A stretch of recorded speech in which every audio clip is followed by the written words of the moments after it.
Guys, మీరు చాలామంది ఎక్కిళ్ళు వచ్చినప్పుడు నీళ్లు తాగుతారు కదా, కానీ ఎందుకు తాగుతారో తెలుసా? తెలియకపోతే నేను చెప్తాను. అందుకని ముందు మీరు బాయ్ అయితే వీడియోకి లైక్, ఒకవేళ మీరు గర్ల్ అయితే ఛానల్ని సబ్స్క్రైబ్ చేయండి.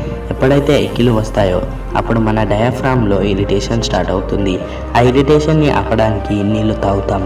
ఇంకా ఈ ఎపిగ్లోటిస్ అనేది నార్మల్ పొజిషన్లోకి వస్తుంది. దానివల్ల మనకి ఎక్కిళ్ళు అనేవి ఆగిపోతాయి.